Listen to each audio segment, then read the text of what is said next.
नमस्कार. तर इंद्रायणी या मालिकेच्या आजच्या भागात आपण पाहणार आहोत की अंताजी खूपच चिडलेले असतात आणि ते श्रीपतला आवाज देऊन बाहेर यायला सांगतात.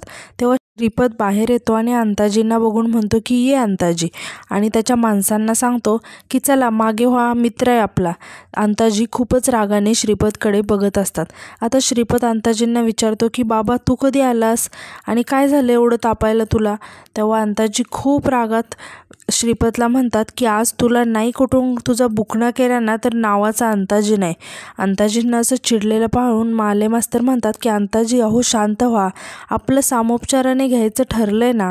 यावर अंताजी म्हणतात की नाही माले मास्तर, आज रक्त सांडणार आहे, नाही रक्ताच्या नद्या वाहिल्या ना तर नावाचा अंताजी. आणि ते श्रीपतला म्हणतात की जागेवर कुठतो तुला मी, याची हिंमत कशी झाली माझ्या बायकोला घराबाहेर काढायची. श्रीपत मात्र शांतपणे अंताजीकडे बघत असतो. आता अंताजी रागाने श्रीपतला म्हणतात की बघतो काय रे दुर्रीच्या, आज तू मेलास माझ्या हातातून. आता श्रीपत म्हणतो की आधी तू शांत हो, असा आरडाओरडा करून काही होणार नाही. आता हे महाले मास्तर म्हणाले ना की सामोपचाराने घेऊया तर घेऊया ना, फक्त मी काय म्हणतो इथे बोलण्यापेक्षा आत बसून चर्चा करूया आपण शांतपणे. तेव्हा महाले मास्तर म्हणतात की अंताजी अहो ते सामोपचाराने घेतो म्हणतायत ना, मग आपण शांतपणे बसून बोलूया ना. आता आप्पासुद्धा म्हणतात की चला ना बसून बोलूया. आता अंताजी मोठ्या बाईंना म्हणतात की आनंदी हा शिरप्यात चर्चा करायचा म्हणतोय, तू पाहिजेस तिकडे चल. तेव्हा मोठ्या बाई म्हणतात की नाही, अशी नाही येणार मी, यांनी मला माझ्या घरातून हकललंय ना, आता मी घरात पाऊल टाकेन तर मानानेच. तेव्हा अंताजी मोठ्या बाईंना म्हणतात की तुला मानानेच घेऊन जाईल वाड्यात. आता श्रीपत अंताजींना म्हणतो की बरं बाबा तू चल. तेव्हा अंताजी, आप्पा आणि महाले मास्तर श्रीपत सोबत आतमध्ये येतात. आता श्रीपत अंताजींना म्हणतो की ये बस.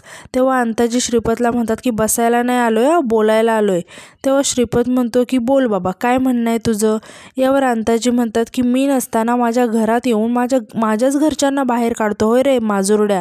तेव्हा श्रीपत म्हणतो की मी इकडचं तिकडचं फार काही बोलत नाही, थेट मुद्द्यावर येतो. हे बघ तुला माहितीच आहे ही जागा इंदूची आहे आणि तुझ्या बायकोने तिचा किती छळ केलाय हे मी तुला वेगळं सांगायची गरज नाहीये. आणि तुझ्या बायकोला इंदूशी काही देणं घेणं नाहीये, तिचा डोळा आहे प्रॉपर्टीवर तिच्या. तसं येऊन बोलली ती मला, आणि आता तू जसं तुझ्या बायकोची बाजू घेतोयस ना तसं मी पण बाजूच घेतोय माझ्या बायकोची. तुला सांगतोय तुझ्या बायकोने हात उचलला माझ्या बायकोवर, अरे खाली पाडलं तिला. तिच्याकडे बघून ना असं काळजात चर्र झालं माझ्या, म्हणून तिला बाहेर काढलं मी. आणि तसंही ही जमीन आमच्या इंदूची आहे. तेव्हा अंताजी श्रीपतला विचारतात की म्हणजे तुला काय म्हणायचं आहे, ही जमीन आम्ही जबरदस्तीने बळकवली. तेव्हा श्रीपत म्हणतो की हां म्हणजे आता चित्र तर तसंच दिसतंय. तेव्हा आप्पा श्रीपतला म्हणतात की अहो हे तुम्ही काय बोलताय श्रीपतराव, गेल्या 3 पिढ्या मी स्वतः या दिग्रजकरांना वाड्यात राहताना पाहतोय.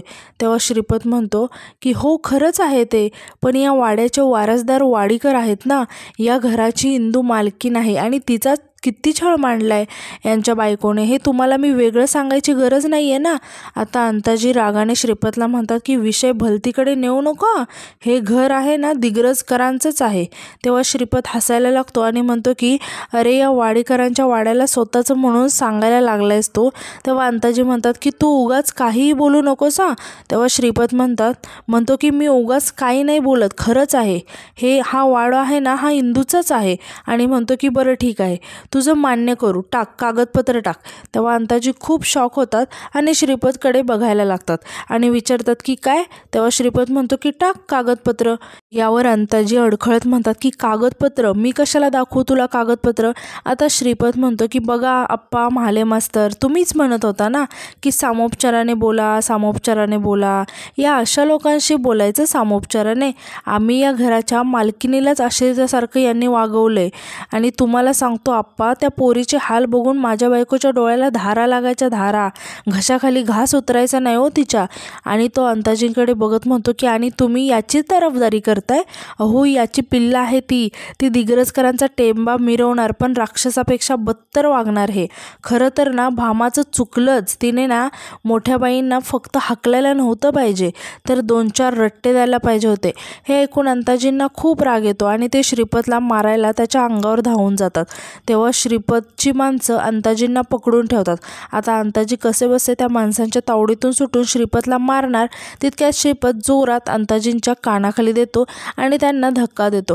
तेव्हा अंताजी खाली पडतात। तितके तिथे व्यंको महाराज, इंदू, आदू आणि गोपाळ येतात आणि हे सगळं बघायला लागतात आणि ते खूप शॉक होतात।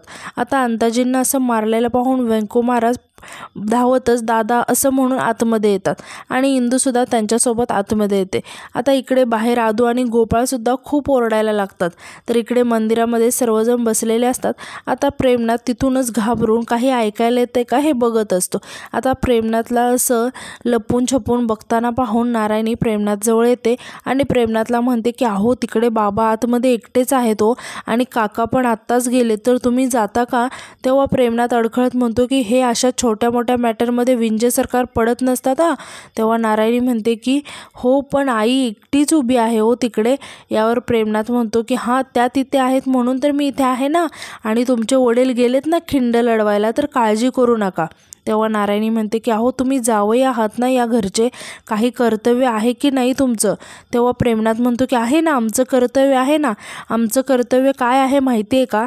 इथे प्राणपणाला लावून तुमचं संरक्षण करणं हे आमचं कर्तव्य आहे आणि त्याच्यासाठीच आम्ही इथे थांबलोय, तुमच्या संरक्षणासाठी। तेव्हा नारायणी म्हणते की म्हणजे तुम्ही नाही जाणार? यावर प्रेमनाथ म्हणतो की नाही, मान्य आहे, आम्ही तिथे गेलो ना तर प्रॉब्लेम असा मिनिटात सॉल्व्ह होईल। तुमचे ते काका आहेत ना श्रीपत, ते असे पायावर पडून माफी मागतील आमची। पण काय आहे, आम्ही तिथे गेलो, तिकडचे गुंड इकडे आले, तर इथे पण कोणीतरी पाहिजे ना मार खायला, नाही म्हणजे त्या गुंडांना मारायला इथे कोणीतरी पाहिजे, म्हणून आम्ही इथे थांबलोय तुमचं संरक्षण करायला मी। आता नारायणी टेन्शनमध्ये येऊन म्हणते की अहो पण काका आणि बाबा। तेव्हा प्रेमनाथ म्हणतो की हे बघा काळजी करू नका हो, एकच बाजी जिंकणारे अंताजी आहेत, ते करतील ते काहीतरी। तुम्ही ते आपल्या चुलत सासूबाई घाबरल्या आहेत ना, त्यांना सांभाळा जा। आता यानंतर आपण पाहतो की व्यंको महाराज मोठ्याने ओरडतात की श्रीपत, सुशिक्षित माणसं अशी वागतात का? अरे चक्क माझ्या दादावर हात उचललास तू। तेव्हा श्रीपत म्हणतो की तुझ्या दादाने काही पर्यायच ठेवला नाही आहे, मला पिसून वाटायच्या गोष्टी करत होता। आदू, गोपाळ आणि मोठ्याबाईसुद्धा खूप घाबरलेले असतात आणि ते बघत असतात। आता श्रीपत महाले मास्तरांना म्हणतो की मास्तर, बोलत होतो ना सामोपचाराने, मग अंगावर कोण आलं माझ्या? तेव्हा अंताजी मोठ्याने म्हणतात की हे भाडोत्री गुंड आणून माझ्यावर दादागिरी करतोय होय? अरे तू कसला वाडीकर, तोतया आहे तू, तोतया। तेव्हा श्रीपत वैतागून म्हणतो की परत बिनबुडाचे आरोप, आणि रागाने म्हणतो की तुम्हा नवरा बायकोला सवयच आहे का आरोप खेळायची?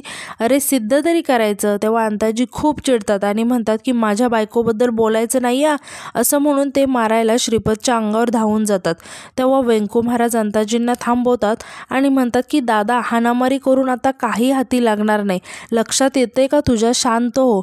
आता अंताजी खूपच इमोशनल होतात आणि म्हणतात की व्यंकोबा, आपल्याला बेघर केलं रे, आणि तेही करती माणसं घरात नसताना। यावर श्रीपत हसत म्हणतो की अरे बापरे, म्हणजे तुझी बायको ना करते आहे, तू मान्य केलंस? तेव्हा व्यंको महाराज रागाने म्हणतात की श्रीपत, शब्द जपून वापरा। तेव्हा श्रीपत म्हणतो की नाही, आता जपायचं तुम्ही, मी फक्त जशाच तसं वागायला लागलो आहे। तू बाहेर लोकांना ज्ञान देतोस ना, प्रबोधन देतो या ना कीर्तनातून, मग 4 ज्ञानाच्या गोष्टी मोठ्याबाई म्हणून घेणाऱ्या छोट्या आणि खोट्याबाईंना सांगायच्या ना। आणि ते इंदूकडे बघून म्हणतात की या पोरीवर काय अन्याय केला आहे तिने, का तुझं हे जे काही ज्ञान आहे ना ते फक्त बाहेरच्यांसाठीच आहे, म्हणजे तुझ्या घरच्यांनी कसंही वागलं तर माफ आहे का त्यांना तुझ्या आयुष्यामध्ये? यावर इंदू म्हणते की अरे काका जाऊ दे ना, एवढं काही मोठं झालेलं नाही, आणि खरंच व्यंको महाराज, शकुंतला काकी, नारायणी ताई हे घरातले सगळेच माझ्यावर खूप प्रेम करतात। तेव्हा श्रीपत विचारतो की आणि मोठ्याबाई?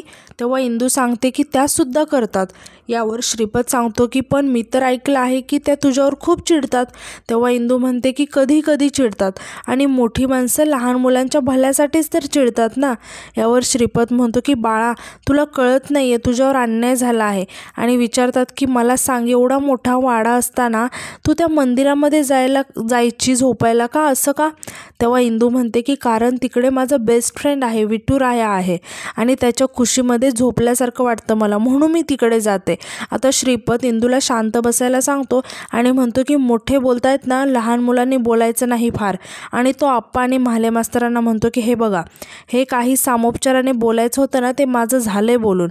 आणि अंताजीकडे बघून म्हणतो की कदाचित यांचंही, त्यामुळे तुम्ही येऊ शकता आता।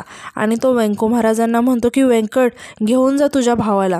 नाहीतर अजून थांबला तर वाडीचार वाढेल. मग व्यंको महाराज, अंताजी, महाले मास्तर आणि आप्पा तिथून जायला लागतात. इंदूसुद्धा त्यांच्यासोबत जायला लागते. तेव्हा श्रीपत इंदूला आवाज देतो आणि म्हणतो की इंदू बाळा, तिकडे कुठे निघाली? अगं, हे तुझ्या हक्काचं घर आहे, ये. तेव्हा इंदू खूप इमोशनल होते आणि ती व्यंको महाराजांकडे बघायला लागते. आता श्रीपत त्याच्या माणसांना सांगतो की इथे वाड्यामध्ये शिरण्याचा कोणी प्रयत्न केला तर तिथेच आडवा करा त्याला, नाहीतर मी आडवा करेन तुम्हाला. इंदू इकडे खूप इमोशनल झालेले असते आणि ती पाठीमागे वळून श्रीपतकडे बघते आणि पुढे व्यंको महाराजांकडे बघायला लागते. श्रीपत इंदूजवळ जाऊन तिच्या हाताला पकडून तिला आतमध्ये घेऊन जातो. आता इंदू मागे वळून सारखं व्यंको महाराजांकडे बघत असते. आता यानंतर आपण पाहतो की इंदू खूप टेन्शनमध्ये असते. तेव्हाच तिथे श्रीपत येतो आणि विचारतो की इंदू बाळा, तुला बघून माझे पाय दुखायला लागले. एकतर काय बघायला लागले आहेस तिकडे सारखं? आता भामा इंदूला म्हणते की इंदू पटकन ये, बिस्किट आहे, चहा आहे, खाऊन घे. पण इंदूचं त्यांच्या बोलण्याकडे लक्ष नसतं. आता भामा इंदूला म्हणते की इंदू अगं, मस्त खायचं प्यायचं आणि आरामात झोप काढायची. तू मालकीण आहेस ना इथली, तू मेन आहेस, मेन. तेव्हा इंदू मोठ्याने म्हणते की नाही, इथले मेन व्यंको महाराज आहेत. खरंच ते मेन आहेत. श्रीपत काका, तू त्यांना घराबाहेर काढून खूप मोठी चूक केली. मोठ्या बाई आहेत थोड्या रागीट, पण त्यांनी मला एवढा पण त्रास नाही दिला की तुम्ही दोघांनी त्यांना एवढी मोठी शिक्षा दिली आहे. तुम्ही दोघांनी ना थोडा तरी विचार करायला हवा होता. अहो, गोपाळ आणि आदूची शाळा बुडेल अशाने. शकुंतला काकी, नारायणी ताई त्या माझा किती लाड करतात आणि तुम्ही उगीच त्यांना घराबाहेर काढलं. ते काही नाही, तुम्ही त्यांना आत्ताच्या आत्ता इकडे आणा. हे त्यांचं पण घर आहे. हे घर किती मोठं आहे, याच्यामध्ये आपण सगळे राहू शकतो. तेव्हा श्रीपत मोठ्याने हसायला लागतो आणि भामासुद्धा हसायला लागते. इंदू त्या दोघांकडेही आश्चर्याने बघत असते आणि ती आश्चर्याने विचारते की काय झालं, तुम्ही दोघे असे का हसताय? आणि म्हणते की काका, तू माझी आणि या सगळ्यांची गंमत तर नाही ना करत? आणि खरंच गंमत करत असेल तर बस कर, घेऊन ये सगळ्यांना. आता यानंतर आपण पाहतो की व्यंको महाराज विठुरायासोबत बोलत असतात. ते मनातच म्हणतात की विठुराया, वाड्याच्या जमिनीवर ज्यांचा हक्क होता तो त्यांनी मिळवला, पण या सगळ्यामध्ये माझ्या घरच्यांची जी काही फरफट होते आहे ती मला नाही बघवत रे. तूच काहीतरी कर आता. तर इकडे मोठ्याबाई आणि अंताजी बोलत असतात. आता मोठ्याबाई रागाने म्हणतात की श्रीपतची हिंमत कशी झाली तुमच्यावर हात उचलायची? तिथल्या तिथे एकाचे 2 तुकडे करायचे होते ना, गप्प का बसलात तुम्ही? तेव्हा आप्पा व्यंको महाराजांना म्हणतात की महाराज, असे किती वेळ तुम्ही या मंदिरामध्ये थांबणार आहात? तेव्हा महाले मास्तर म्हणतात की हे बघा, तुम्ही माझ्या घरी चला, मग आपण नंतर यावर काहीतरी मार्ग काढूयात. तेव्हा आप्पा व्यंको महाराजांना म्हणतात की असं कोणाचं तरी घरी थांबणं तुम्हाला खूप अवघडल्यासारखं वाटेल, हे कळतंय मला. पण महाले मास्तर म्हणतात, पण आप्पा, याच्यावर दुसरा काही उपाय आहे का आपल्याकडे? आता आप्पांना काहीतरी आठवतं आणि ते खुश होऊन म्हणतात की व्यंको महाराज, महाले मास्तर, उपाय नाही कसा, उपाय आहे ना. तेव्हा सगळेच आश्चर्याने आप्पांकडे बघायला लागतात. आता आप्पा म्हणतात की अंताजी, अहो, आपल्या मंदिराची खोली आहे ना, ते बाहेरून आलेल्या कीर्तनकारांसाठी राहण्याची व्यवस्था आपण जिथे करतो तिथे राहू शकता ना तुम्ही सगळे, आणि ती आपलीच जागा आहे, त्यामुळे कोणी ऑब्जेक्शनसुद्धा घेणार नाही. तेव्हा मोठ्याबाई म्हणतात की मी आधीच सांगून ठेवते, असं स्वतःचं घर सोडायचं आणि त्या तसल्या या घरामध्ये राहायचं मला तर नाही जमणार. आप्पा म्हणतात की काही दिवसांचाच प्रश्न आहे मोठ्याबाई. तेव्हा मोठ्याबाई म्हणतात की एक दिवस पण मला नाही जमणार, हे असलं मला जमणारच नाही, मी आधीच सांगून ठेवते. तेव्हा प्रेमनाथ मोठ्याबाईंना म्हणतो की अहो सासूबाई, अडचणीच्या काळात तडजोड करावीच लागते, सरपंच सांगताय ते मान्य करा. यावर मोठ्याबाई रागाने प्रेमनाथकडे बघायला लागतात. आता प्रेमनाथ टेन्शनमध्ये येऊन मनातच म्हणतो की म्हणजे आता तुमच्याबरोबर या विंजे सरकारला सुद्धा रस्त्यावर राहायला लागणार. आता सगळेच खूप टेन्शनमध्ये आलेले असतात आणि आजचा भाग इथेच संपतो. धन्यवाद.